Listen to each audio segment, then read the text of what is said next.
ओम श्री माधवाय नमः। हरे कृष्णा। आप सभी भक्तों का दिन शुभ और मंगलमय हो। लक्ष्मी नारायण भगवान की कृपा सदा आपके ऊपर बरसती रहे।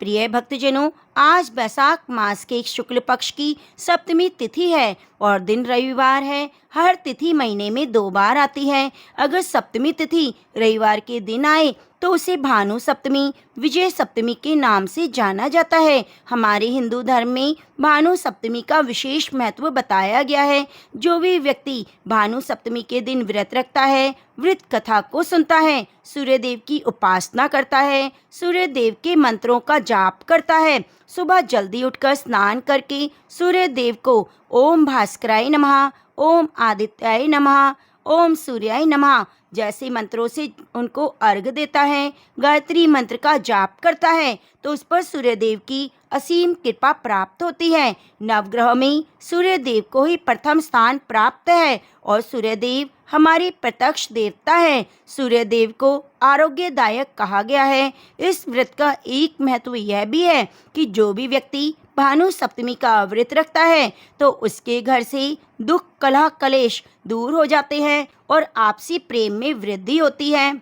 तो आज मैं आपको सुनाने जा रही हूँ भानु सप्तमी के शुभ अवसर पर बैसाख मास माहात्म्य की कथा, भगवान लक्ष्मी नारायण की बैसाख स्नान की कथाएं और साथ ही सुनेंगे भानु सप्तमी की आरोग्यदायक बड़ी ही पवित्र कथा। प्रिय भक्तजनों, आप इन कथाओं को पूरा जरूर सुनिए और कथा सुनते हुए वीडियो को लाइक करके कमेंट बॉक्स में भानु सप्तमी के अवसर पर सूर्य भगवान की जय हरे कृष्णा लिखना ना भूलें, क्योंकि आपका एक एक कमेंट हमारे लिए बहुत ही महत्वपूर्ण है। और यदि आपको कथाएं अच्छी लगती हैं तो कृपया इसे शेयर भी जरूर कीजिए। तो आइए प्रतिदिन की तरह कथा का शुभ आरंभ करते हैं भगवान गणेश की एक छोटी सी कहानी से। जय श्री गणेश। प्रेम से बोलो गणेश भगवान की जय। एक गांव था जिसमें एक सेठ जी अपने परिवार के साथ रहा करते थे। सेठ जी का गांव के पास ही शहर में बहुत बड़ा कारोबार था। सेठ जी गणेश जी के परम भक्त थे।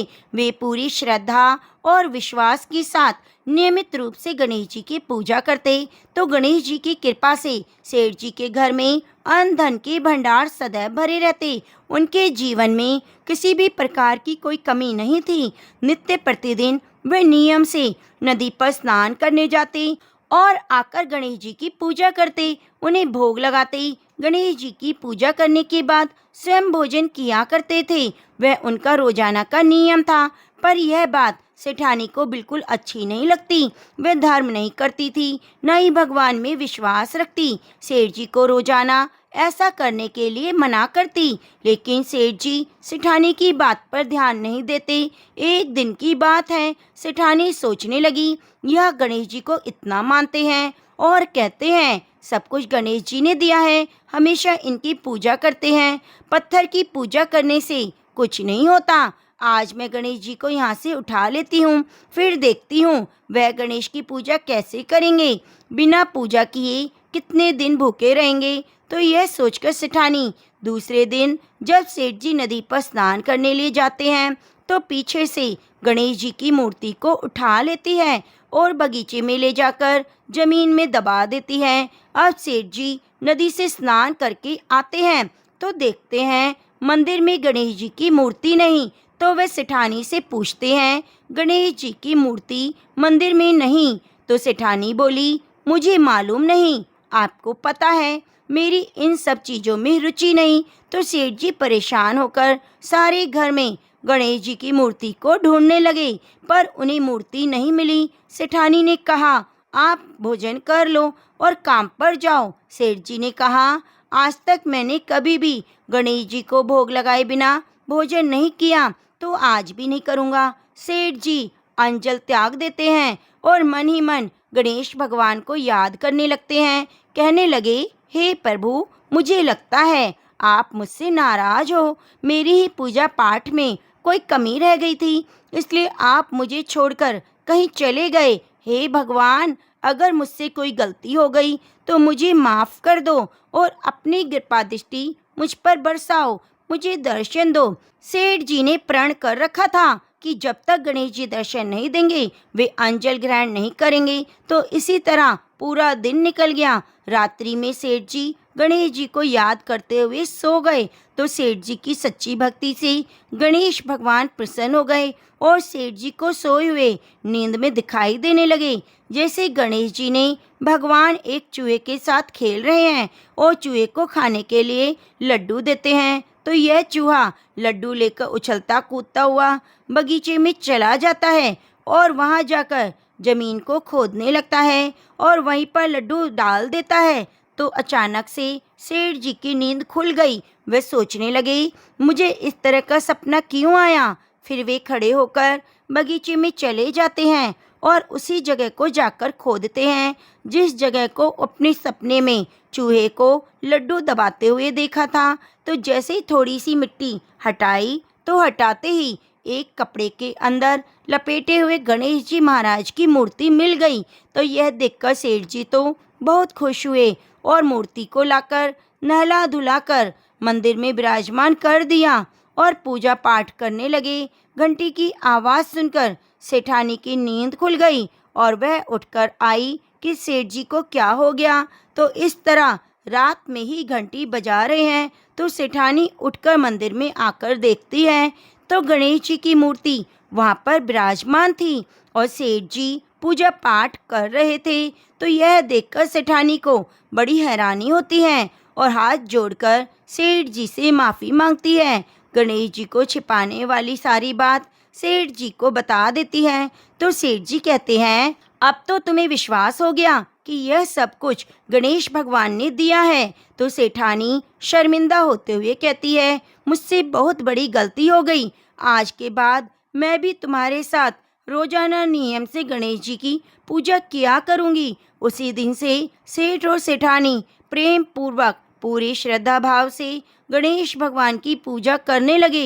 हे गणेश भगवान, जैसे आपने अपना आशीर्वाद सेठ जी पर बनाए रखा उसी तरह सभी पर बनाए रखना।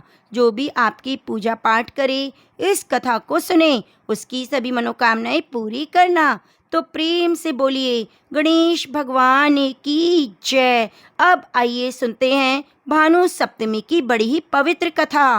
पौराणिक ग्रंथों के अनुसार भगवान श्री कृष्ण के पुत्र थे साम। वे बहुत ही सुंदर थे, तो उन्हें अपने शारीरिक बल और सुंदरता पर बहुत अधिक अभिमान हो गया था। अपने इसी अहंकार के चलते एक बार उन्होंने ऋषि दुर्वासा का अपमान कर दिया। तो शाम की इस दृष्टा को देखकर दुर्वासा ऋषि क्रोधित हो गए और दुर्वासा ऋषि गुस्सा आ जाने पर श्राप दिए बिना किसी को नहीं छोड़ते। तो उन्होंने गुस्से में आकर शाम को कुष्ठ रोग होने का श्राप दे दिया। ऋषि के श्राप के अनुसार शाम को कुष्ठ रोग ने घेर लिया। तो अनेक पीड़ाओं का सामना करते हुए बड़ा ही कष्टपूर्ण जीवन व्यतीत कर रहे थे। तभी भगवान श्री कृष्ण ने अपने पुत्र शाम को भगवान सूर्यदेव की उपासना करने के लिए कहा। तो शाम ने अपने पिता की आज्ञा मानकर भगवान सूर्यदेव की आराधना की। तो सूर्यदेव की कृपा से उन्हें रोग से छुटकारा मिला। इसलिए इस दिन का महत्व बहुत अधिक माना जाता है। जो भी व्यक्ति भानु सप्तमी का व्रत रखकर विधिवत सूर्यदेव की उपासना आराधना करता है, उसे सूर्य भगवान की कृपा से अच्छी सेहत, संतान की प्राप्ति और सुख सौभाग्य मिलता है। अतः हर व्यक्ति को भानु सप्तमी के दिन सुबह जल्दी उठकर स्नान करना चाहिए, सूर्य देव की पूजा करनी चाहिए और संभव हो तो व्रत भी जरूर रखना चाहिए। प्राचीन काल में इंदुमती नाम की एक वैश्या हुआ करती थी। उसने अपना पूरा जीवन इसी वैश्यावृत्ति में गुजार दिया। इंदुमती ने अपने जीवन में कभी भी कोई धार्मिक कार्य, कोई भी पुण्य का काम नहीं किया। एक दिन उसके मन में मरने उपरांत मोक्ष प्राप्ति का विचार आ गया। उसने सोचा, मेरे जीवन में मैंने कभी भी पूजा पाठ नहीं की, कोई धार्मिक कार्य नहीं किया, कभी मंदिर में जाकर भगवान के दर्शन नहीं किए, तो मुझे मोक्ष की प्राप्ति कैसे होगी। तो उसे यह चिंता सताने लगी। तो वह मोक्ष प्राप्ति की कामना लेकर ऋषि वशिष्ठ के पास गई। उसने वहां जाकर नम्रता पूर्वक गुरु वशिष्ठ को प्रणाम करके कहा, हे ऋषिदेव, मैंने अपने जीवन में कभी भी कोई धार्मिक कार्य, पुण्य का कर्म नहीं किया, किंतु इस समय मेरे मन में मोक्ष प्राप्ति की अभिलाषा है। हे ऋषिवर, आप ऐसा उपाय बताएं जिससे मेरे जैसी महिला जिसने अपना पूरा जीवन वैश्यावृत्ति में गुजार दिया, उसे मरने के बाद मोक्ष की प्राप्ति कैसे हो। तो इंदुमती के दीन वचन सुनकर गुरु वशिष्ठ को उस पर दया आ गई। उन्होंने कहा, हे इंदुमती, स्त्रियों का सौभाग्य, सुख और मोक्ष प्रदान करने वाला एक ही व्रत है। वह व्रत है भानु सप्तमी। इस दिन जो भी महिला व्रत रखती है, पूरे विधि विधान से सूर्य देव की पूजा करती है, उसकी सभी मनोकामनाएं पूरी हो जाती हैं। अगर तुम भी भानु सप्तमी का व्रत रखकर पूरे विधि विधान से सूर्य देव की पूजा करो तो तुम्हारे मन में जो भी अभिलाषा है वह अवश्य पूर्ण होगी। तो इंदुमती कहने लगी, हे ऋषिवर, भानु सप्तमी का व्रत कब आता है, मुझे इसके बारे में बताइए। मैं दान धर्म व्रत के बारे में कुछ नहीं जानती। तो ऋषि वशिष्ठ कहने लगे, जब किसी भी महीने की सप्तमी तिथि रविवार के दिन आए तो उसे भानु सप्तमी कहते हैं। उसी दिन व्रत रखकर उसी दिन सूर्य भगवान की आराधना करनी चाहिए। इंदुमती ने व्रत का सारा विधान जानकर ऋषि वशिष्ठ के कहे अनुसार पूरे विधि विधान और निष्ठा के साथ भानु सप्तमी का व्रत रखा और सूर्य देव की पूजा कर व्रत के पुण्य प्रताप से मरने के बाद इंदुमती को मोक्ष की प्राप्ति हुई। वह जन्म मरण के बंधन से मुक्त हो गई। वह भानु सप्तमी का व्रत का फल था। उसे स्वर्ग की प्राप्ति हुई और स्वर्ग में अप्सराओं की नायिका के रूप में उसे स्थान मिला। तभी से भानु सप्तमी का व्रत रखने की परंपरा शुरू हो गई। लोग हर भानु सप्तमी पर पूरी श्रद्धा के साथ व्रत रखकर सूर्य देव की पूजा अर्चना करते हैं। भानु सप्तमी का व्रत रखकर गुड़ का दान करना चाहिए। तो प्रेम से बोलिए सूर्य भगवान की जय। प्रेम से बोलिए गंगा मैया की जय। आज आप गंगा सप्तमी के शुभ अवसर पर सुनेंगे गंगा माता की बड़ी ही पवित्र और पौराणिक कथा। तो आप कथा को सुनते हुए कमेंट बॉक्स में गंगा माता की जय जरूर लिखिए। भगवान श्री राम के पूर्वज सूर्यवंशी राजा सगर थे। वे बड़े ही धर्मपरायण और न्यायप्रिय राजा थे। राजा सगर की 2 पत्नियां थीं, जिनका नाम केसरी और सुमति था। राजा सगर के पास हर तरह का वैभव था, परंतु उन्हें केवल एक ही दुख था, उनकी कोई संतान नहीं थी। राजा सगर ने संतान प्राप्ति के लिए भगवान शिव की तपस्या करने का निश्चय किया। राजा सगर अपनी दोनों पत्नियों केसरी और सुमति को साथ लेकर वन में तपस्या करने के लिए चले गए। वन में उन तीनों ने मिलकर भगवान शिव की कठिन तपस्या की। तो उनकी तपस्या से प्रसन्न होकर भगवान शिव उनके सामने प्रकट हो गए। भगवान शिव ने रानी केसरी को वरदान दिया कि उन्हें एक पुत्र की प्राप्ति होगी जो राजा सगर के वंश को आगे बढ़ाएगा। और रानी सुमति को भगवान शिव ने वरदान दिया, तुम्हें 60,000 पुत्रों की प्राप्ति होगी। भगवान शिव से वरदान के बाद राजा सगर अपनी दोनों पत्नियों के साथ राजधानी अयोध्या लौट आए। कुछ समय बाद रानी केसरी को एक पुत्र की प्राप्ति हुई। उस पुत्र का नाम असमंजस रखा गया। उसी समय रानी सुमति के गर्भ से पुत्र के स्थान पर एक तुम्बा प्रकट हुआ। इस तुम्बे में 60,000 पुत्रों के बीज थे। इस तुम्बे को घी से भरे हुए घड़े में रखा गया, जिससे 60,000 पुत्र उत्पन्न हुए। 60,000 पुत्रों के जन्म लेने पर राजा सगर अत्यंत प्रसन्न हुए। उन्होंने पूरे राज्य में उत्सव मनाने की घोषणा की। राजकुमारों के जन्म के अवसर पर पूरे राज्य में भव्य उत्सव मनाया गया। धीरे धीरे सभी राजकुमार बड़े होने लगे। वे सारे राजकुमार एक से बढ़कर एक विद्याओं में पारंगत और वीर योद्धा हुए। रानी केसरी का पुत्र असमंजस स्वभाव से दुराचारी था। वह प्रजा पर अत्याचार करने लगा। राजा सगर अपने पुत्र असमंजस से बहुत दुखी रहा करते थे। राजा सगर ने राजकुमार असमंजस का यह सोचकर विवाह करा दिया कि शायद विवाह के बाद ये सुधर जाएगा, परंतु ऐसा कुछ नहीं हुआ। असमंजस ने अपना स्वभाव नहीं छोड़ा। वह तो पहले की तरह प्रजा को परेशान करता रहता। तो प्रजा दुखी होकर राजा के पास आई। तो राजा ने ना चाहते हुए भी अपने राजकुमार असमंजस को अपने राज्य से निर्वासित कर दिया। और राजा सगर के जो 60,000 पुत्र थे, उन्होंने समय के साथ दसों दिशाओं में अपने पराक्रम के झंडे गाड़ दिए। प्रिय भक्तजनों, उनसे युद्ध करने का साहस किसी में नहीं था। राजा सगर के 60,000 पुत्र अपने आप में एक विशाल और शक्तिशाली सेना के समान थे।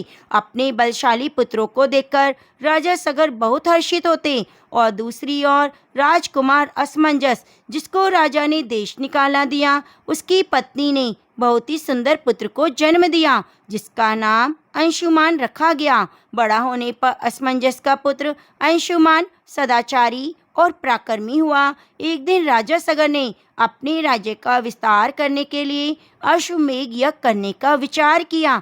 इसके बाद राजा सगर ने भव्य यज्ञ मंडप का निर्माण किया, जहाँ पर उन्होंने अश्वमेध यज्ञ का आयोजन किया। एक तरफ राजा सगर यज्ञ में आहुतियाँ डाल रहे थे, तो दूसरी तरफ यज्ञ का घोड़ा रवाना किया गया।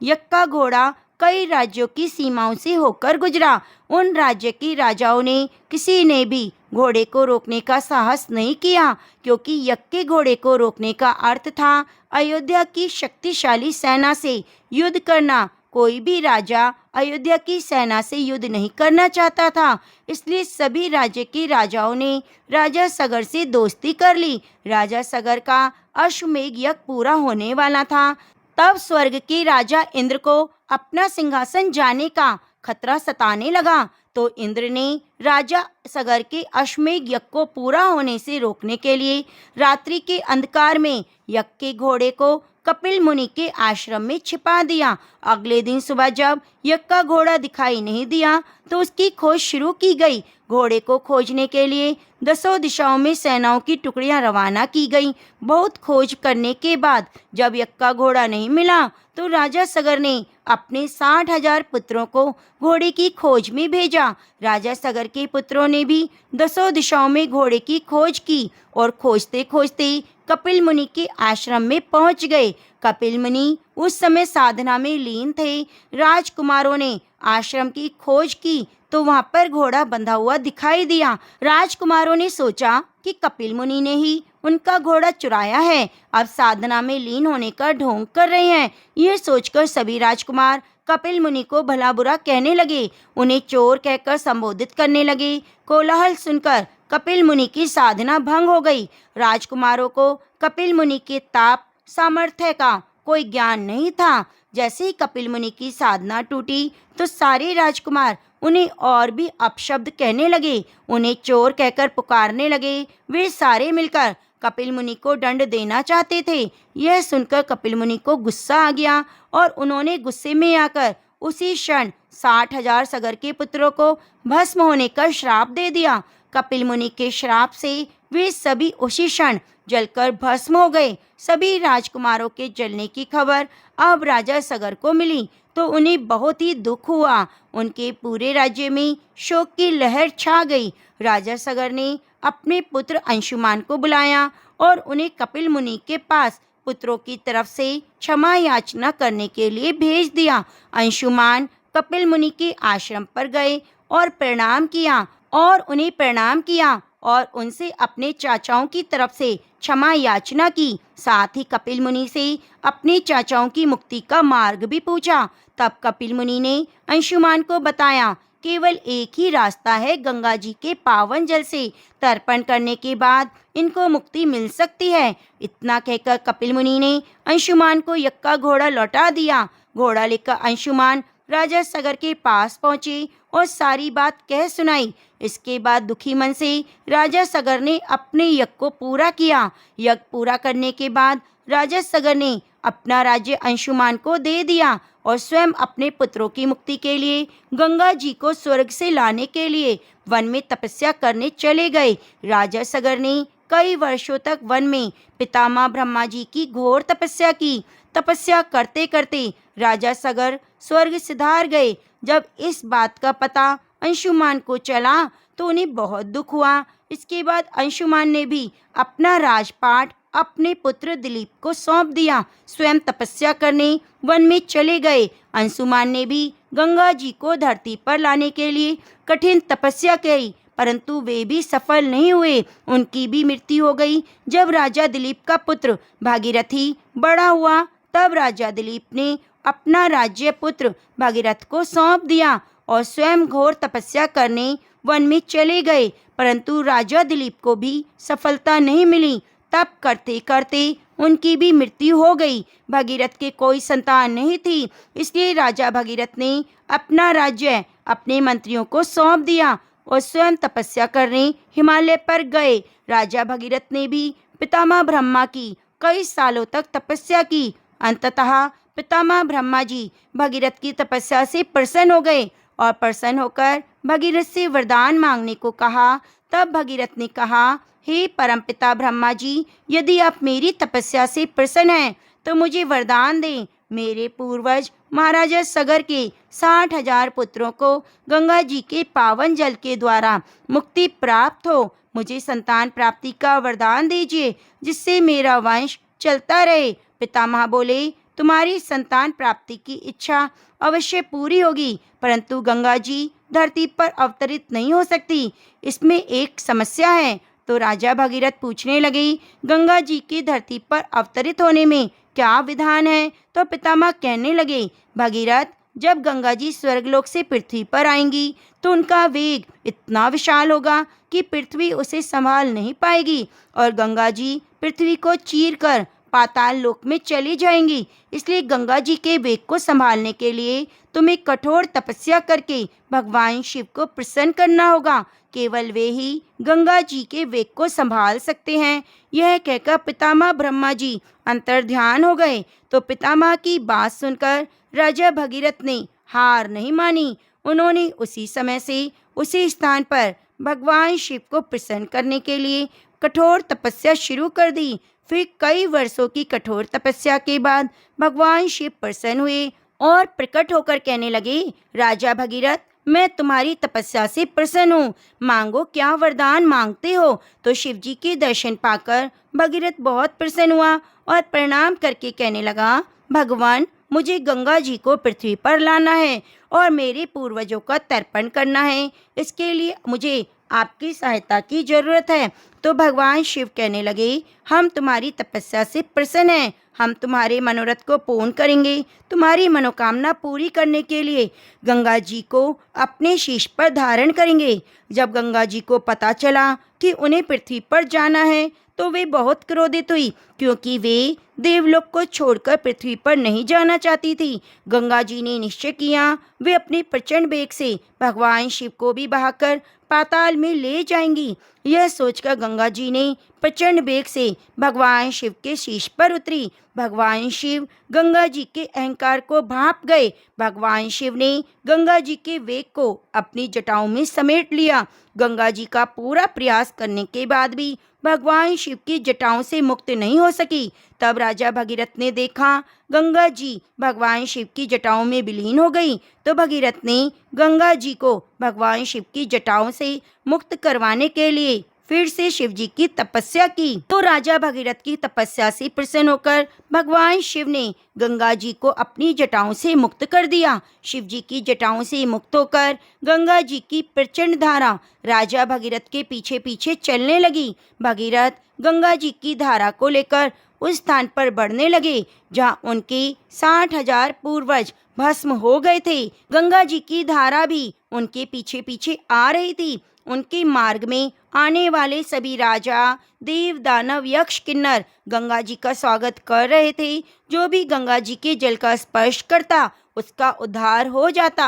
राजा भगीरथ गंगा जी को लेकर आगे बढ़े। मार्ग में झानु ऋषि का आश्रम था। उस समय वह ऋषि अपने आश्रम में यज्ञ कर रहे थे। उसी समय गंगा जी की प्रचंड धारा ने झानु ऋषि के यज्ञ समेत उनका पूरा आश्रम बह गया। यह देखकर ऋषि बहुत क्रोधित हुए। उन्होंने अंजलि में भरकर गंगा जल का सारा पानी पी लिया। जब राजा भगीरथ ने मार्ग में पीछे मुड़कर देखा तो गंगा जी की धारा दिखाई नहीं दी। वे पुनः पीछे लौटकर आए तो देखे झानु ऋषि बैठे थे। तो उन्होंने झानु ऋषि के पास जाकर अपना उद्देश्य बताया और गंगा जी को मुक्त करने की विनती की। भगीरथी की विनती सुनकर ऋषि ने अपने कान से गंगा जी की धारा को मुक्त किया। झानु ऋषि ने गंगा जी को मुक्त कर दिया। इसलिए गंगा जी को जाह्नवी भी कहा जाता है। जब गंगा जी देवलोक से शिव जी की जटाओं में उतरी तो भगवान शिव ने उन्हें हिमालय स्थित गोमुख नाम के स्थान से मुक्त किया।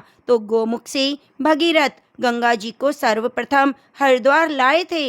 इसलिए आज भी मुक्ति के लिए हरिद्वार जाया जाता है।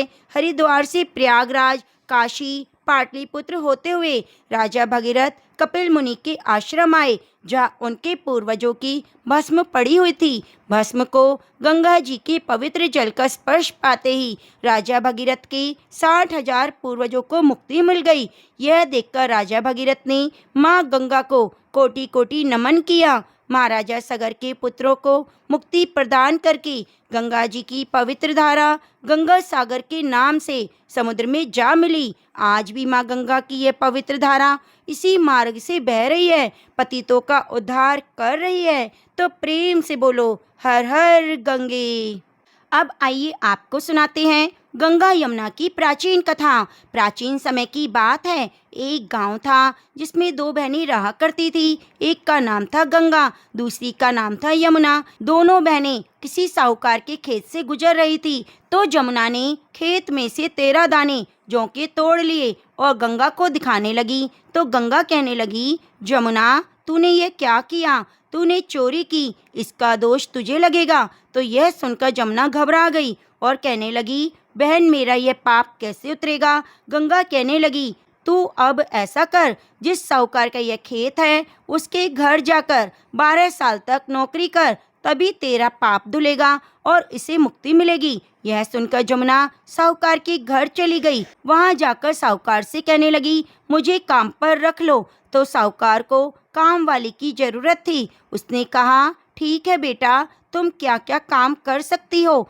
तो कहने लगी, मैं सारे काम करूंगी, लेकिन तुम्हारे 4 काम नहीं करूंगी। झूठे बर्तन नहीं मांजूंगी, झाड़ू नहीं लगाऊंगी, बिस्तर नहीं बिछाऊंगी, दिया नहीं जलाऊंगी। तो साहूकार ने उसकी चारों बातें मान ली और काम पर रख लिया। साहूकारनी से मिलवाया तो उससे मिलकर साहूकारनी भी बहुत खुश हुई। फिर यमुना उनके यह सारे काम करती। साहूकार और साहूकारनी माँ बाप की तरह उन्हें स्नेह देते। जिन 4 कामों का बोला था वह उसे कभी ना कराते। ऐसा करते करते 12 साल बीत गए। 12 साल के बाद कुंभ का मेला लगा। तो साहूकार साहूकारनी से कहने लगा, चलो कितने सालों बाद मेला लगा है, अपने स्नान करके आते हैं। तो उन्होंने यमुना से पूछा तो उसने कहा, नहीं, मैं तो नहाने के लिए नहीं जाऊंगी। आप ऐसा करना, कुंभ के मेले में मेरी बहन गंगा मिलेगी, उसे सोने का टका दे देना और कहना, इस टके से वह अपने हाथों में सुंदर चूड़ियां पहन ले।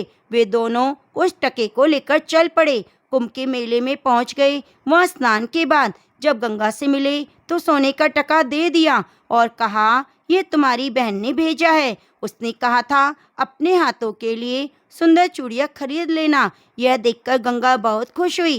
कहने लगी, तुम मेरी बहन से कहना उसके 12 वर्ष पूरे हो गए, वापिस आ जाए। साहूकार साहूकारनी को उसकी बात समझ नहीं आई। वे घर आए और यमुना को उस समय मटके में पानी भर रही थी। उन्हें देखते ही कहने लगी, माँ, मेरी बहन गंगा आपको मिली थी क्या? तो साहूकारनी कहने लगी, हाँ बेटा, तुम्हारी बहन मिली थी, वह टका तो हमने उसे दे दिया।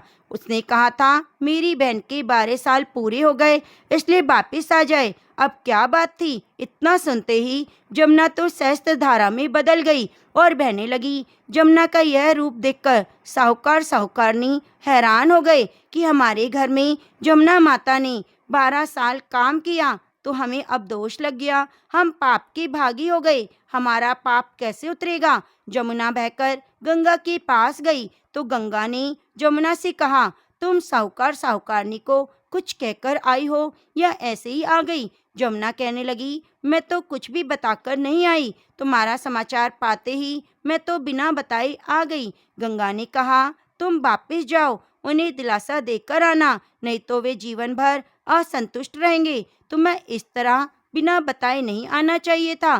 तो गंगा के कहने पर यमुना माता साहूकार साहूकारनी को सपने में दर्शन दिए और कहा, तुम दोनों इस तरह उल्टे माथे क्यों पड़े हो? उठ जाओ, खाओ पियो। वे कहने लगे, हम कैसे उठें, हमें पाप लगा है, हमने इतने नीच कार्य आपसे करवाए। यमुना कहने लगी, तुम्हें पाप नहीं लगा, दोष तो मेरा था। मैंने तुम्हारे खेत से तेरे दाने जौ के चुराए, अपना दोष उतारने के लिए तुम्हारे घर आई, उससे मेरा दोष उतर गया, मेरी मुक्ति हो गई। अगर आपने मुझसे काम कराया तो प्यार भी दिया, आप मेरे माँ बाबा की तरह हो, इस तरह उदास परेशान नहीं हो। मैं तुम्हारे यहाँ 12 साल रही तो तुम्हारी भी मुक्ति होगी, तुम्हारे घर में अन्न धन के भंडारे भरेंगे, संतान की प्राप्ति होगी। इतना कहकर जमुना जी सपने में चली गई। उठकर दोनों देखते हैं उनके घर में पहले से अधिक धन हो गया। 10 महीने पूरे होने पर साहूकारनी ने बहुत सुंदर पुत्र को जन्म दिया। इस तरह साहूकार और साहूकारनी के घर पर अन्न धन के भंडारे भर गए, वंश वृद्धि हो गई। हे जमुना माता, हे गंगा माता, जैसे आपने साहूकार साहूकारनी की मुक्ति कराई वैसे सबकी करना। तो प्रेम से बोलिए, गंगा मैया की जय, जमुना मैया की जय। देवलोक के शिल्पकार विश्वकर्मा की एक पुत्री थी जिसका नाम था संज्ञा। वह दिन भर तपती धूप में खेला करती थी। सूर्य की तेज किरणों का जैसे उस पर कोई असर ही नहीं होता था। संज्ञा जब बड़ी हुई तो एक दिन विश्वकर्मा और उनकी पत्नी ने संज्ञा को बड़े मुग्ध भाव से सूर्य को निहारते देखा। यह देख विश्वकर्मा बोले, देवी, ऐसा लगता है हमारी बेटी सूर्य पर मोहित हो गई है। देख रही हो कितनी मुग्ध भाव से सूर्य को देखे जा रही है। मुझे भी ऐसा लगता है स्वामी। की पत्नी ने कहा। सूर्य के सौंदर्य के प्रति संज्ञा का आकर्षण उसकी आयु के साथ बढ़ता ही गया। एक दिन विश्वकर्मा उसे अपने साथ हाथी पर बिठाकर सैर को निकले। अपनी पुत्री को सूर्य की ओर निहारते देख उन्होंने पूछ लिया, बेटी, अब तो तुम छोटी नहीं रही, सोचता हूँ जल्दी तुम्हारा विवाह कर दूं। बताओ किस देव को तुम चाहती हो। पिताजी, आकाश में सूर्य से बढ़कर कोई तेजस्वी नहीं, संज्ञा ने उत्तर दिया। ठीक है, हम सूर्य के साथ तुम्हारा विवाह करा देते हैं, विश्वकर्मा बोले और अपनी पुत्री को लेकर सूर्य के पास पहुंचे। उन्होंने अपनी पुत्री की इच्छा सूर्य देव को बताई तो उन्होंने उनका प्रस्ताव सहर्ष से स्वीकार कर लिया। बोले, आपकी पुत्री मेरे साथ विवाह करना चाहती है, यह मेरे लिए सौभाग्य की बात है, पर इससे यह तो पूछ लो, क्या ये मेरा ताप सहन भी कर पाएगी। विश्वकर्मा संज्ञा को एक और ले गए और पूछा, सूर्य देव का उत्तर तुमने सुन लिया बेटी, अब बताओ सहन कर लोगी हर ऋतु में उनका ताप। हाँ पिताजी, संज्ञा ने बड़े विश्वास के साथ कहा। कुछ ही दिनों बाद संज्ञा का विवाह सूर्य देव के साथ हो गया। संज्ञा सूर्य देव के साथ उनके लोक में चली गई। पति के साथ संज्ञा के दिन सुख पूर्वक बीतने लगे। फिर उनके यहाँ एक पुत्र का जन्म हुआ जिसका नाम रखा गया मनु। अनेक ऋषि मुनि बालक को आशीर्वाद देने आए। यह बालक ज्ञानियों में भी ज्ञानी होगा। ऋषियों ने भविष्यवाणी की, आशीर्वाद सच निकला। जब वह बड़ा हुआ तो ऋषि मुनियों से शिक्षा ग्रहण करने लगा। सूर्य देव और संज्ञा को अपने बेटे पर गर्व था। वे बहुत ही प्रेम से अपने बेटे का लालन पालन करते थे। अचानक एक बार ग्रीष्म ऋतु में सूर्य की किरणें बहुत ही प्रखर हो गई। उनका तेज अपनी चरम सीमा पर जा पहुंचा। संज्ञा की चमड़ी झुलसने लगी। सूर्य देव ने उसे अपने पास बुलाया तो वह अपनी आंखों पर हाथ रखकर उनके पास पहुंची। सूर्य देव बोले, संज्ञा, मेरी ओर देखो, तुमने अपनी आंखें क्यों ढक ली हैं? नेत्र खोलो और मेरी ओर देखो, मैं तुम्हारा पति हूँ। स्वामी, आपके ताप से मेरी आंखें खुल ही नहीं रही। इसका अर्थ तो हुआ कि तुम मुझे अपने से दूर कर रही हो। विवाह के पूर्व मैंने तुमसे पूछा था कि क्या तुम मेरा ताप सहन कर पाओगी। तुम्हारी सहमति पाकर ही मैंने तुम्हारे साथ विवाह करना स्वीकार किया है, लेकिन अब तुम अपने वचन से मुकर रही हो। सूर्यदेव ने कुछ क्रोधित होते हुए कहा, स्वामी, इसमें मेरा दोष नहीं। संज्ञा बोली, आपका ताप इतना प्रखर है। सूर्यदेव और भी कुपित हो उठे और बोले, सुनो संज्ञा, प्राणवान वस्तुओं को जीवित रखने वाला मैं हूँ, परंतु तुमने मेरी ओर से आंखें बंद कर ली, अतः तुम्हारे गर्भ से जो बालक उत्पन्न होगा वह यम होगा। यम अर्थात मृत्यु का देवता। संज्ञा वहां से भाग जाना चाहती थी, लेकिन बच्चों का मोह उसे विवश किए हुए था। संज्ञा की एक सहचरी थी, उसका नाम था छाया। वो हूबहू संज्ञा की ही प्रतिलिपि थी। उसने इस विषय में छाया से मदद लेने का निश्चय किया। उसने छाया को बुलाया और अपनी समस्या बताई। यह सुनकर छाया बोली, मुझे क्या करना होगा? तुम संज्ञा बनकर मेरे पति के पास जाओ और उनकी पत्नी और मेरे बच्चों की माँ बनकर वहीं रहो। संज्ञा ने कहा, उन्होंने मुझसे पूछताछ की तो कहना, मैं संज्ञा हूँ, भेद मत खोलना। यह सब मैं करूंगी, लेकिन मेरी एक शर्त है, सूर्यदेव कभी मुझ पर बिगड़े या शाप देने लगे तो मैं सारा भेद खोल दूंगी। ऐसा छाया ने कहा। ठीक है छाया, अब जाओ, मेरे बच्चों को संभालो। तुमने मुझे बहुत ही कठिन काम सौंपा है संज्ञा, फिर भी मैं भरसक प्रयत्न करूंगी। छाया बोली और वहां से चली गई। उसके जाने के बाद संज्ञा सोचने लगी, मैं मायके जाती हूँ, माता पिता मुझे देखकर प्रसन्न होंगे, कुछ समय वहां रहूंगी, परंतु पिताजी कहेंगे स्त्री की शोभा पति के घर में रहने में होती है। ऐसे विचारों में उलझी हुई वे मायके की ओर चल पड़ी। रास्ते में उसके मस्तिष्क में उलझने टकराने लगी। वह सोचने लगी, पिताजी जब मुझे लौट जाने के लिए कहेंगे तब मैं जंगल में चली जाऊंगी। संज्ञा अपने मायके की ओर चल पड़ी। पिता ने उसका बड़ा सत्कार किया। बोली, आओ बेटी, सब कुशल मंगल तो है? नहीं पिताजी, आपने ठीक ही कहा था, ग्रीष्म ऋतु में सूर्यदेव का ताप सहन नहीं कर सकती मैं।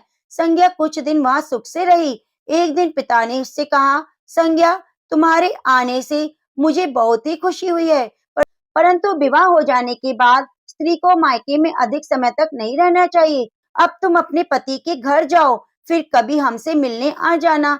तुम मुझे बहुत प्यारी हो, किंतु पति का घर ही स्त्री का घर होता है, यही मैंने सोचा था। संज्ञा मन ही मन सोचने लगी और एक रात चुपचाप पिता का घर छोड़कर जंगल में चली गई। वह सोचने लगी, मैं सूर्य के सामने नहीं जा सकती, अतः घोड़ी बन जाती हूँ। उस रूप में मुझे कोई पहचान नहीं पाएगा। घोड़ी का रूप धारण कर संज्ञा तपस्या करने लग गई, सूर्य के ताप की शक्ति को कम करने के लिए। उधर छाया ने सूर्य के यहाँ जाकर संज्ञा का स्थान ले लिया। सूर्य देव ने उसे संज्ञा ही समझा।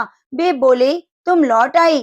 छाया बोली, मुझे क्षमा कर दो स्वामी, मैंने अपनी दुर्बलता को जीत लिया है। छाया खेद भरे स्वर में बोली, संज्ञा मैं तो कब से तुम्हें क्षमा कर चुका हूँ, अब घर की जिम्मेदारी संभालो, बच्चों का लालन पालन करो। सूर्यदेव ने कहा। छाया ने कक्ष में लेटे दोनों बच्चों पर निगाह डाली, घर की जिम्मेदारियां संभाल ली। छाया इस घर में खुश थी। वे प्राय सोचा करती, बेचारी संज्ञा कितना अच्छा घर त्याग कर गई है। समय पाकर छाया को एक पुत्र हुआ। पुत्र पैदा होने के बाद वे कुछ चिंतित रहने लगी। मुझे ये नहीं भूलना चाहिए कि मैं संज्ञा की ही छाया हूँ। छाया ने एक पुत्र और पुत्री को जन्म दिया। अब छाया का व्यवहार बदलने लगा। वे अपने बच्चों से तो प्यार करती थी, लेकिन संज्ञा के बच्चों को ताड़ने और उनके साथ दुर्व्यवहार करने लगी। मनु ने तो विमाता के व्यवहार को नजरअंदाज कर दिया, लेकिन यम को उसका व्यवहार खटकता रहा। माता छाया का यमुना बहन के साथ ऐसा व्यवहार करना उचित नहीं। वे अपने बच्चों के साथ तो कितना अच्छा व्यवहार करती है, हम भाई बहन से नफरत करती है। एक दिन तो हद हो गई। छाया ने यमुना के बाल पकड़े और उसे डंडे से पीटते हुए बोली, कमबख्त, मरती भी नहीं, मर जाए तो मेरा पीछा छूटे।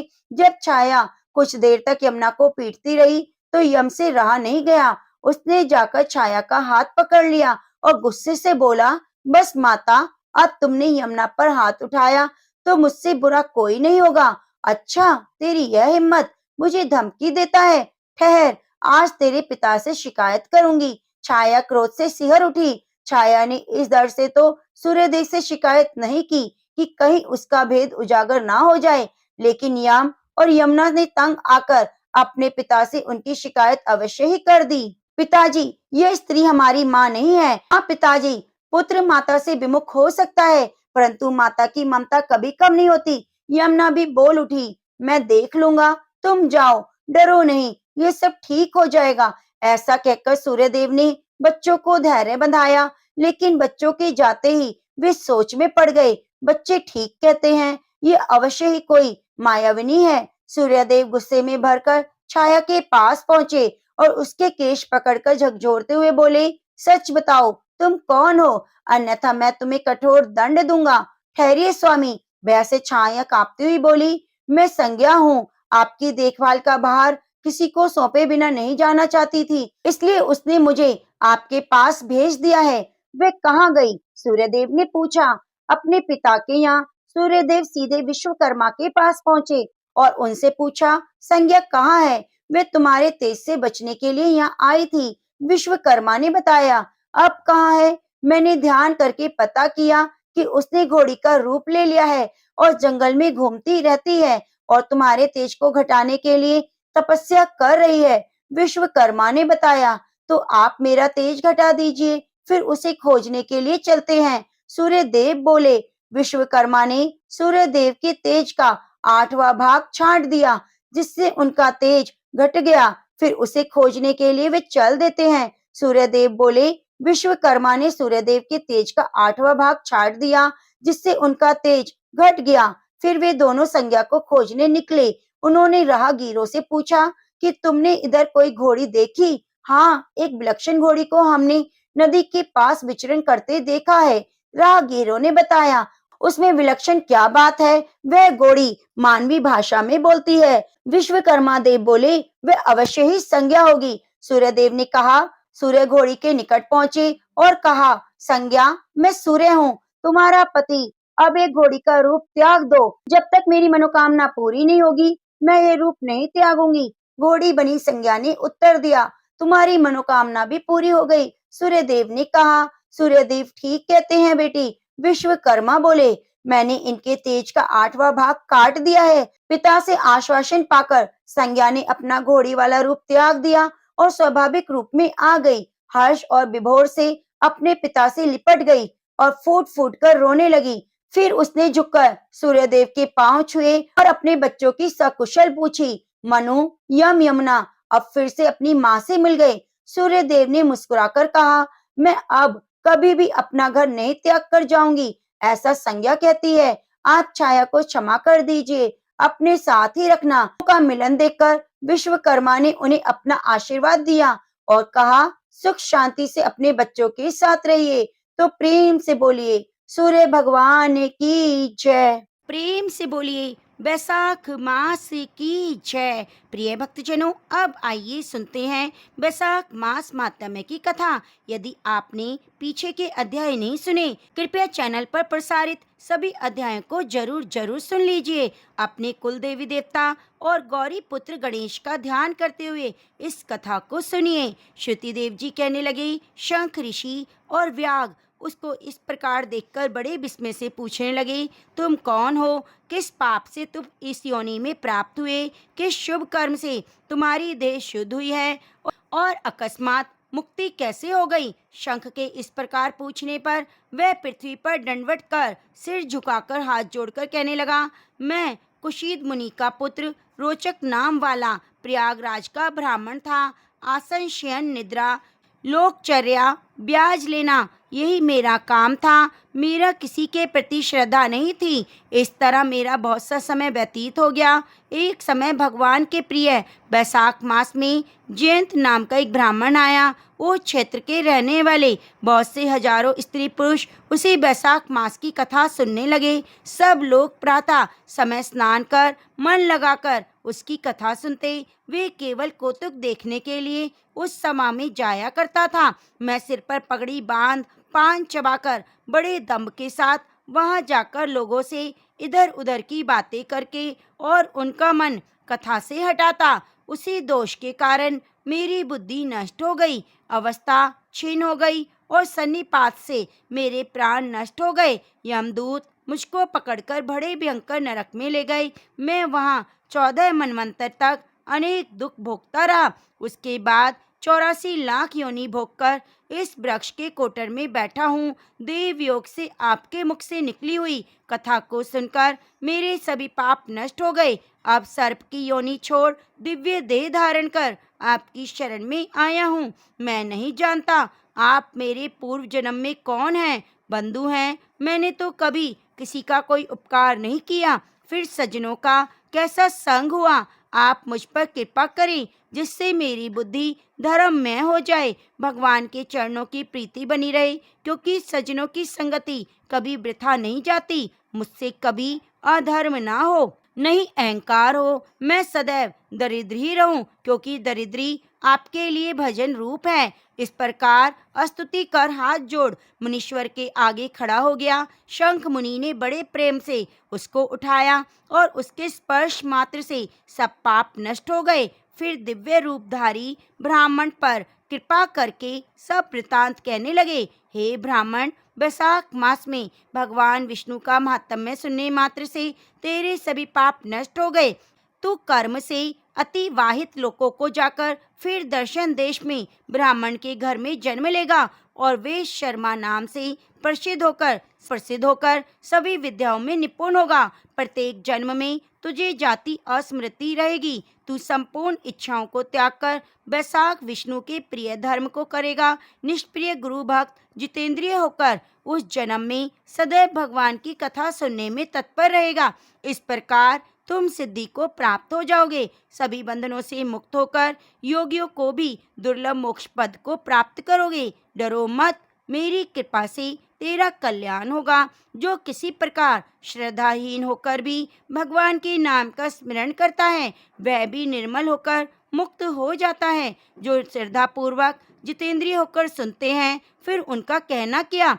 जो कोई भक्ति से या द्वेष से कहते हैं, भगवान की उपासना करते हैं, वे सभी मुक्त हो जाते हैं। भगवान के भिन्न यश के अंकित जो अनेक नाम हैं, उन्हें साधु महात्मा सुनते, गान करते हैं, मनन करते हैं। ऐसे भगवान की सेवा में न कष्ट उठाना पड़ता है, न धन खर्च करना पड़ता है। जिनके स्मरण मात्र से प्रकाश में धाम मिलता है, उस दयालु परमात्मा की शरण में हम जाते हैं। तुम भी उस नारायण की शरण में जाओ और वैशाख युक्त धर्म के कार्यों को करो। इसी से भगवान तुम पर प्रसन्न होंगे। ऐसा कहकर मुनीश्वर प्रसन्न हो गए। तब व्याध को देखकर वह दिव्य पुरुष मुनीश्वर से कहने लगा, महाराज, मैं धन्य हूँ। आपकी कृपा से पूर्ण भाग्य उदय हो गया। आपने मुझ पर बड़ी कृपा की, जिससे मेरी यह दुष्ट योनि चली गई। ऐसा कहकर वह परिक्रमा कर आज्ञा ले स्वर्ग लोक को चला गया। जब संध्या हो गई तो शंख मुनि व्याध सहित रात्रि को वहीं रहे और शंख मुनि भगवान के अनेक अवतारों और इतिहासों की कथा सुनाते रहे। प्रातःकाल ब्रह्म मुहूर्त में उठकर सोच आदि क्रिया से निवृत्त होकर सूर्य उदय से पहले स्नान कर संध्या वंदन और तर्पण आदि करके व्याध को बुलाकर उसके सिर पर प्रेक्षण कर वेद से भी अधिक शुभदायक फल देने वाला राम 2 अक्षर का मंत्र जपने के लिए बतलाया। शंख कहने लगे, हे व्याध, विष्णु का नाम अनेक पापों को दूर करने वाला है। इससे हे व्याध, तुम निरंतर राम नाम का जप करते रहो। राम नाम का निरंतर जप करने और वैशाख धर्म का पालन करने से तुम्हारा जन्म वाल्मीकि ऋषि के कुल में होगा। तुम वाल्मीकि नाम से प्रसिद्ध होगे। इस प्रकार सब बातें व्याध को सुनाकर शंख मुनि दक्षिण दिशा की ओर चले गए और व्याध कुछ दूर उनके पीछे जाकर हाय हाय करके वियोग में रोने लगा। जब तक वह नेत्रों से ओझल न हुए, उनकी तरफ देखता रहा। फिर उठकर वन को स्वच्छ कर उस मार्ग पर प्याऊ लगाकर वैशाख धर्म का पालन करने लगा। वन के कैथ, पान, जामुन आदि फलों को इकट्ठा करके श्रम से थके हुए पथिकों को भोजन कराता। जूते, चंदन, क्षत्रिय पंखा आदि से पथिकों की सेवा करता। उनको बालू का बिछौना बिछाता। रात दिन राम नाम का जप करने लगा। इस प्रकार जन्म बिताकर वाल्मीकि ऋषि के घर में जन्म लिया। उसी सरोवर के किनारे किणु नाम के ऋषि दुस्तर तप कर रहे थे। उनके शरीर पर बहुत दिन तक समाधि लगने से दीमक की बाम बन गई थी। इसी कारण उनको वाल्मीकि ऋषि कहने लगे। तप के अंत में स्त्रियों के गाने के शब्द सुनकर उनका मन चलायमान हो गया और एक भील जाति की स्त्री से उनके वाल्मीकि नाम का पुत्र उत्पन्न हुआ। यह वाल्मीकि बड़े ही तपस्वी और यशस्वी हुए, जिन्होंने मनोहर छंदों से संसार के सब बंधन को काटने वाली राम कथा कही। श्रुतिदेव जी कहने लगे, वैशाख धर्म थोड़े से ही जूते, छतरी आदि दान करने से व्याध को कितना दुर्लभ ऋषि तत्व प्राप्त हुआ। जो कोई इस पापनाशक कथा को सुनेगा, उसका जन्म फिर संसार में नहीं होगा। इस प्रकार वैशाख मास माहात्म्य की श्री स्कंद पुराण है। वैशाख माहात्म्य में नारद और अम्बरीश के संवाद में व्याध उपाख्यान और वाल्मीकि का जन्म कथन नामक अध्याय पूर्ण हुआ। तो तो प्रेम से बोलिए बैसाख मास की जय। हरे रामा रामा रामा हरे कृष्णा कृष्णा कृष्णा हरे रामा रामा रामा हरे कृष्णा हरे कृष्णा हरे रामा रघुपति राघव राजा राम पतित पावन सीताराम। प्रेम से बोलिए श्यावरी रामचंद्र भगवान की जय। प्रिय भक्तजनों, राम नाम ही एक ऐसी नाव है जो हमें भव सागर से पार लगा सकती है। तो आप आगे के अध्याय को सुनने के लिए कृपया चैनल को सब्सक्राइब कर लीजिए और कमेंट बॉक्स में एक बार जय श्री राम जरूर लिखिए। अब आइए सुनते हैं आगे की कथा। बैसाख स्नान की एक बहुत ही सुंदर कहानी जो हमें नित्य नियम से सुननी चाहिए। राजा और बांदरी की कहानी। एक समय की बात है, किसी नगर में एक राजा था जो बहुत दयावान, धर्मात्मा और भगवान विष्णु का परम भक्त था। वह हर वर्ष गंगा जी में बैसाख स्नान करता। एक समय जब बैसाख मास आया तब राजा ने निश्चय किया, मैं इस नगर का राजा हूँ, मुझे पूर्ण अधिकार है कि मैं सबसे पहले गंगा जी में स्नान करूं। उसने सारे नगर में ढिंढोरा पिटवाया कि गंगा जी में सबसे पहले वह स्नान करेगा और बाद में सब। यदि कोई पुरुष उससे पहले स्नान करेगा तो उसे अपना आधा राज्य दे देगा, और यदि कोई महिला उससे पहले स्नान करेगी तो वह उससे ही अपना कर लेगा। ऐसा कहकर राजा ने गंगा जी के घाट पर पहरा लगवा दिया। पहरेदार सारी रात गंगा जी पर पहरा देते और राजा सुबह सबसे पहले घाट पर आता और स्नान करता, परंतु उसे घाट गीला मिलता, पानी हिलता हुआ दिखता। राजा ने घाट पर पहरा कड़ा कर दिया, परंतु रोज यही नियम था, क्योंकि घाट के किनारे पर पेड़ पर एक बांदरी थी जो रोज सुबह सबसे पहले गंगा जी में स्नान करती। अपने पिछले जन्म के कर्मों से उसे बंदरिया का जन्म मिला था और उसे अपना पिछला जन्म याद था। वह भगवान विष्णु की भक्त थी, इसलिए बैसाख स्नान करती। देखते ही देखते बैसाख मास समाप्त होने लगा। एक दिन एक सिपाही ने बंदरिया को स्नान करते हुए देख लिया और उसे पकड़ लिया। राजा के आने पर उसे बताया कि यह आपसे पहले यहाँ स्नान करती है। बंदरिया को देखकर राजा को आश्चर्य हुआ। तब बंदरिया ने इंसान की भाषा में उसे सारी बात बता दी। अब जैसा कि राजा ने प्रण किया था, उसने बंदरिया से शादी कर ली। बंदरिया को यह पता था कि उसके बैसाख स्नान के फलस्वरूप ही वह रानी बनी है। राजा ने बंदरिया के साथ अपना पति धर्म निभाया। राजा की बहुत सी रानियां थी जो बंदरिया का मजाक बनाती। देव योग से बंदरिया को गर्भ ठहर गया। धीरे धीरे 9 महीने का समय बीता। बच्चा होने का समय नजदीक आ गया। एक समय बंदरिया ने राजा से पूछा, जब बच्चा होने को होगा तो मैं आपको कैसे बताऊंगी। राजा ने बंदरिया के कमरे में एक घंटी लगवा दी और बोला, जब दर्द हो तो तुम ये घंटी बजा देना, मैं आ जाऊंगा। बाकी रानियों ने घंटी देखी तो पूछने लगी, यह घंटी क्यों लगाई है। तो बंदरिया ने सारी बात उन्हें बता दी। रानी हंसने लगी और बोली, जरा बजाकर तो देखो राजा जी आते हैं या नहीं। बंदरिया ने घंटी बजा दी। राजा दौड़ा दौड़ा वहाँ आया और पूछने लगा, क्या हुआ, दर्द हो रहा है। बंदरिया बोली, मैं तो देख रही थी आप आते हैं या नहीं। यह सुनकर राजा को गुस्सा आया। उसने गुस्से में घंटी उतरवा दी। एक दिन बंदरिया को दर्द होने लगा तो रानियां बोली, तू आंखों पर पट्टी बांधकर लेट जा, इससे तुझे दर्द नहीं होगा। बैसाख मास के पुण्य प्रभाव से बंदरिया ने एक बहुत सुंदर पुत्र को जन्म दिया। देखते ही सभी रानियां चिढ़ गईं, क्योंकि उनके कोई संतान नहीं थी। वह सोचने लगी, अब ये राजकुमार बनेगा और बंदरिया राजमाता बन जाएगी। सभी रानियों ने एक योजना बनाई। बड़ी रानी बच्चे को कपड़े में बांधकर बाहर ले गई और दासी को बच्चे को देकर बोली, इसे नदी में बहा देना। ऐसा कहकर रानियों ने बंदरिया के पास एक पत्थर रख दिया।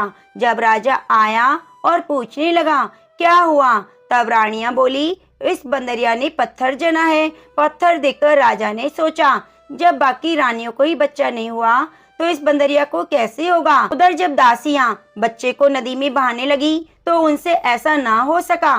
दासी ने देखा कि नदी के किनारे एक कुम्हार मिट्टी के बर्तन बना रहा है। दासी ने मिट्टी के बर्तन में बच्चे को रख दिया और वहां से चली गई। कुम्हार ने जब बच्चे के रोने की आवाज सुनी तो बच्चे को देखकर बहुत ही खुश हुआ, क्योंकि उसके कोई संतान नहीं थी। अब कुम्हार और कुम्हारिन उस बच्चे को बड़े प्यार से लालन पालन करने लगे। वे जानते थे कि यह बच्चा किसी उच्च परिवार का है, क्योंकि वह एक रेशमी कपड़े में लिपटा हुआ था। देखते ही देखते वह लड़का बड़ा होने लगा। एक दिन वह कुएं के पास खेल रहा था। संयोगवश वही दासियां कुएं के पास आई और अपनी सहेली से बात करने लगी। बातों ही बातों में उन्होंने बंदरिया के बेटा होने की सारी बात बता दी और यह भी कहा कि उसने बच्चा एक कुम्हार के बर्तन में रख दिया था। लड़के ने सारी बात सुन ली और जाकर कुम्हार को बता दी। यह सुनकर कुम्हार बोला, इसका मतलब तुम राजा के पुत्र हो, बंदरिया तुम्हारी माता है। परंतु यदि हम यह बात राजा को कहेंगे तो रानी यह हमें झूठा साबित कर देंगी। तब बालक बोला, आप मेरे लिए मिट्टी के हाथी घोड़े बना दो। बालक अपने मिट्टी के हाथी घोड़े लेकर कुएं के किनारे बैठ गया। जब दासियां पानी भरने आईं तब वह बालक बोला, मेरे हाथी घोड़ों को भी पानी पिला दो। दासियां बोली, मूर्ख, मिट्टी के हाथी घोड़े भी कभी पानी पीते हैं। तो वह लड़का बोला, यदि राजा यह मान सकता है कि बंदरिया के बच्चे की जगह पत्थर पैदा हुआ है तो मिट्टी के हाथी घोड़े भी पानी पी सकते हैं। दासियों ने यह बात जाकर राजा को बता दी। यह सुनकर राजा को बहुत आश्चर्य हुआ। उसने बंदरिया से पूछा तो वह बोली, मुझे कुछ नहीं पता, मेरी आंखों पर तो पट्टी बंधी थी। राजा ने रानियों से पूछा तो रानियां बोली, हमने पत्थर पैदा होते देखा। राजा को रानियों की बात पर विश्वास हो गया। राजा ने कुम्हार और उसके बेटे को देश निकाला दे दिया। अब वह जंगल में अपनी झोपड़ी बनाकर रहने लगे।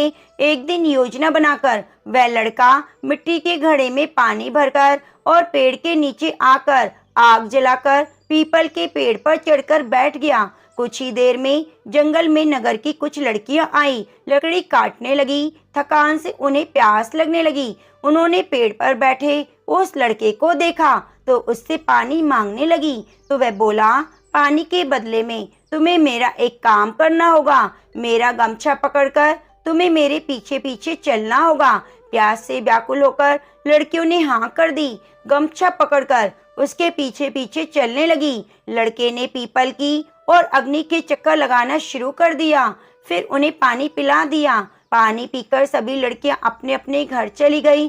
घर जाकर उन्होंने सारी बातें अपने माता पिता को बताईं। सभी लोग इकट्ठे होकर राजमहल में पहुंचे। वहां राज पुरोहित को सारी बात बताई गई तो वह पूछने लगे, पीपल के साथ क्या वह अग्नि भी थी? तो लड़कियां बोली, हाँ, वहाँ अग्नि भी थी। राज पुरोहित बोले, इन सभी लड़कियों का विवाह उस लड़की से हो गया है। अब राजा सभी के साथ उस लड़के से मिलने जंगल पहुंचा और बोला, तुमने इन सभी से विवाह किया है? लड़का बोला, हाँ, मैंने इन सभी से विवाह किया है। राजा बोला, अब तुम्हें इन सभी को अपने साथ रखना होगा।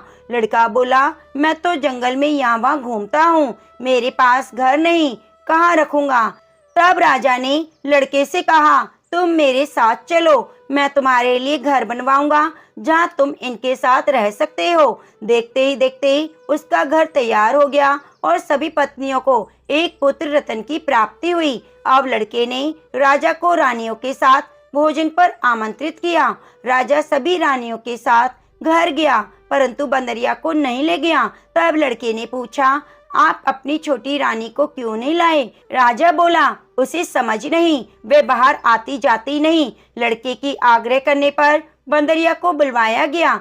बंदरिया के आते ही उस लड़के ने उनके पैर छुए और पूजा में बिठाया। अपनी सभी पत्नियों से कहा, रानी माँ का आदर करते हुए एक एक कर बच्चे को इनकी गोद में दे दो और आशीर्वाद लो। ये सब देकर बाकी रानियां चिढ़ गईं और राजा से बोली, हमें यहाँ बुलाकर हमारा अपमान हुआ है, हम यहाँ नहीं रुकेंगे। ऐसा कहकर सभी रानियां वहाँ से जाने लगी।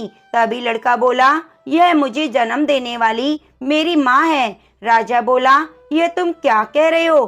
तब लड़के ने रानियों की योजना सारी बात बता दी और दासी से गवाही दिलवाई। यह सुनकर राजा को बहुत क्रोध आया और उसने अपनी सभी रानियों का त्याग कर दिया। बंदरिया रानी पुत्र बहू और पोतों के साथ महल में सुखपूर्वक रहने लगी। हे विष्णु भगवान, जैसी कृपा आपने बंदरिया पर करी, वैसे इस कहानी को कहते सुनते हुंकारा भरते सभी पर करना। जय श्री हरि विष्णु। अब आइए सुनते हैं लपसी तपसी की कथा। कहते हैं कि लपसी तपसी की कथा हमें हर कथा कहानी में जरूर सुननी चाहिए। एक लपसी था, एक तपसी था। तपसी हमेशा भगवान की तपस्या में लीन रहता। लपसी रोजाना सवा सेर की लापसी बनाकर भगवान का भोग लगाकर जीम लेता था। एक दिन दोनों लड़ने लगे। तपसी बोला, मैं रोज भगवान की तपस्या करता हूँ, इसलिए मैं बड़ा हूँ। लपसी बोला, मैं रोज भगवान का सवा सेर लापसी का भोग लगाता हूँ, मैं बड़ा हूँ। नारद जी वहां से गुजर रहे थे। दोनों को लड़ता देखकर उनसे पूछने लगे, तुम क्यों लड़ रहे हो? तपसी ने खुद के बड़ा होने का कारण बताया और लपसी ने भी अपना कारण बताया। तो नारद जी बोले, तुम्हारा फैसला मैं कर दूंगा। दूसरे दिन लपसी तपसी नहाकर अपनी रोज की भक्ति करने आए। नारद जी ने छुपकर 1.25 करोड़ की एक एक अंगूठी दोनों के आगे रख दी। तपसी की नजर जब अंगूठी पर पड़ी तो उसने चुपचाप अंगूठी उठाकर अपने नीचे दबा ली। लपसी की नजर अंगूठी पर पड़ी, लेकिन उसने ध्यान नहीं दिया। भगवान को भोग लगाकर लापसी खाने बैठ गया। नारद जी सामने आए तो दोनों ने पूछा कि बताओ कौन बड़ा? तो नारद जी ने तपसी से खड़ा होने को कहा तो वह खड़ा हुआ तो उसके नीचे दबी हुई अंगूठी दिखाई दी। नारद जी ने तपसी से कहा, तपस्या करने के बाद भी तुमने चोरी करने की आदत नहीं गई, इसलिए लपसी बड़ा और तुम्हें तुम्हारी तपस्या का कोई फल नहीं मिलेगा। तापसी शर्मिंदा होकर माफी मांगने लगा। उसने नारद जी से पूछा, मुझे मेरी तपस्या का फल कैसे मिलेगा? नारद जी ने कहा, यदि कोई गाय कुत्ते की रोटी नहीं बनाएगा तो उसका फल तुझे मिलेगा। यदि कोई ब्राह्मण को भोजन कराकर दक्षिणा नहीं देगा तो उसका फल तुझे मिलेगा। यदि कोई साड़ी के साथ ब्लाउज नहीं देगा तो उसका फल तुझे मिलेगा। यदि कोई दिए से दिया जलाएगा तो उसका फल तुझे मिलेगा। यदि कोई सारी कहानी कहकर तुम्हारी कहानी नहीं सुनेगा तो उस कथा कहानी का फल तुम्हें मिलेगा। उसी दिन से हर वृत्त कथा कहानी के साथ लपसी तपसी की कहानी भी सुनी जाने लगी। तो प्रेम से बोलिए, लपसी तपसी की जय।